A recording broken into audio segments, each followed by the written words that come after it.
आ गई माल, आ गया। तो भाई लोग, सोलो लेवलिंग का सीजन 2 का एपिसोड 1 रिलीज हो चुका है एंड उसे देखने के बाद मुझे रियलाइज होता है कि सीजन 2 की एनिमेशन क्वालिटी वे बेटर है सीजन 1 से। एंड सीजन 2 में बहुत सारा मजा आने वाला है क्योंकि सीजन 1 इतना अच्छा खासा नहीं गया था। हमें एंड की स्टोरी ही इंटरेस्टिंग लगी थी क्योंकि शुरुआत में तो देखो, हर एनिमे का सीजन 1 इतना इंटरेस्टिंग नहीं होता शुरुआत में, क्योंकि सीजन 1 में जो हमारा मेन कैरेक्टर है उसकी कैरेक्टर डेवलपमेंट होती है धीरे धीरे। हमें उसके इमोशंस दिखाए जाते हैं कि वो पहले कैसा था, फिर धीरे धीरे डेवलपमेंट होती रहती है, फिर हमें मजा आने लगता है उस सीरीज में। एंड सीजन 1 में टोटल एपिसोड थे 12, बट इस सीजन है 13 एपिसोड जो कि हर सैटरडे रिलीज होते रहेंगे। एंड इसका जो पहला एपिसोड था वो प्रीमियर किया गया था 4 जनवरी को, और इसके जो एपिसोड है हर सैटरडे रिलीज होते रहेंगे। तो तुम अपने आप से अंदाजा लगा सकते हो कि इसका जो लास्ट एपिसोड है वो रिलीज होगा 29 मार्च को, एंड उसके बाद सीजन 2 भी खत्म हो जाएगा। इसकी जो मूवी थी वो पिछले साल 6 दिसंबर को रिलीज हुई थी, जिसमें सीजन 1 का रिकैप दिया गया था एंड सीजन 2 के 2 एपिसोड दिखाए गए थे शुरुआत के। एंड इस सीजन की ओपनिंग एंड एंडिंग, मतलब की इंट्रो एंड आउट्रो, मेरे को ठीक ठाक ही लगे। सॉन्ग के बारे में बात कर रहा हूँ। एंड इसका जो ओपनिंग सॉन्ग है वो गाया है लीसा ने। उसके बाद एपिसोड 1 में तुम देख ही सकते हो हमारा 10 बैडी वापस आ चुका है। शुरुआत में तो हमें यही दिखाया जाता है कि जिन्वू की बहन उसे अपने स्कूल में पेरेंट्स मीटिंग में बुलवाती है, जहाँ पर उसकी जो स्कूल की लड़कियां होती हैं वो जिन्वू को देख के पागल हो जाती है। जब जिन्वू जिना के स्कूल में आता है तब जिना भी उसे देखकर कंफ्यूज हो जाती है कि वो उसी का ही भाई है ना। वो क्वेश्चन पूछती है उससे, क्योंकि वो टास्क करे जा रहा है, चेंज हुई जा रही है उसकी पर्सनैलिटी इसी वजह से। एंड उसकी हाइट भी काफी बढ़ गई है,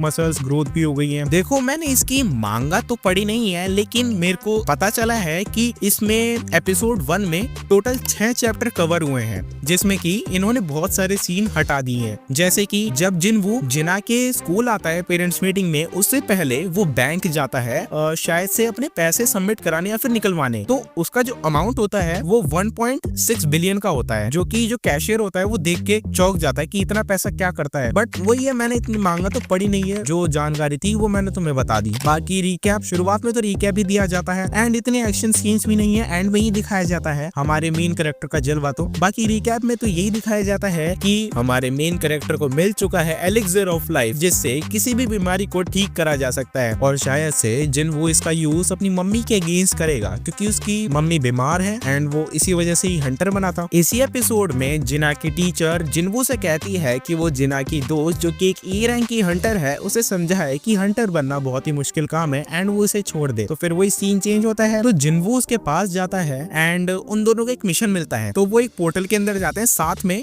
वहाँ पर एक ए रैंक का हंटर होता है, 2 बी रैंक के हंटर होते हैं एंड शायद से सी रैंक के हंटर भी होते हैं, साथ में 2 ई रैंक के, एक जिन्वू हो गए और जिना की दोस्त हो गए। तो वो लोग पोर्टल के अंदर जाते हैं। बाकी वहाँ पर जाने के बाद एकदम से वो जो पोर्टल होता है वो रेड पोर्टल बन जाता है एंड वो इसके अंदर फंस जाते हैं। रेड पोर्टल बनने के बाद क्या होता है, बाहर की दुनिया से हमारा जो कांटेक्ट है वो टूट जाता है एंड कोई भी बाहर का आदमी पोर्टल के अंदर नहीं आ सकता जब तक तुम उसके बॉस को हरा ना दो। तो वही होता है, वहाँ पर जब वो जाते हैं तो बर्फ वाली जगह होती है, जहाँ पर जो ए रैंक का हंटर होता है वो कहता है कि हम 2 ग्रुप में डिवाइड हो जाते हैं एंड अलग अलग जाते हैं, जिसमें कि जो ए रैंक का हंटर होता है वो सिर्फ उन्हें पावरफुल हंटर्स को ही चूज करता है, बाकी जो ई रैंक के जो कमजोर हंटर्स थे उन्हें छोड़ देता है अकेला मरने के लिए, जिसमें कि जिन्वू भी था उसके साथ। तो फिर वही जाता है जिन्वू। तो तुम्हें पता ही है जिन्वू तो बच ही जाएगा क्योंकि वो उसके पास बहुत सारी पावर है। उसके पास भाई इग्रिस है भाई, वो शैडो मोनार्क है भाई, उसे तो मतलब कि इस डंजन में कोई डिफीट कर ही नहीं सकता। एंड बाकी जो वो ए रैंक का हंटर उन दोनों को मतलब कि 2 ग्रुप में डिवाइड हो जाता है, बाकी जो वीकेस्ट हंटर्स थे उनको छोड़ देता है। उसके साथ भाई कर्मा हो जाता है। एंड में जो एल्व्स होते हैं ना, आइस एल्व्स जो होते हैं, वो उसके ऊपर अटैक कर देते हैं एंड वो भाग जाता है भाई। वो भाई के साथ कर्मा ही हो गया।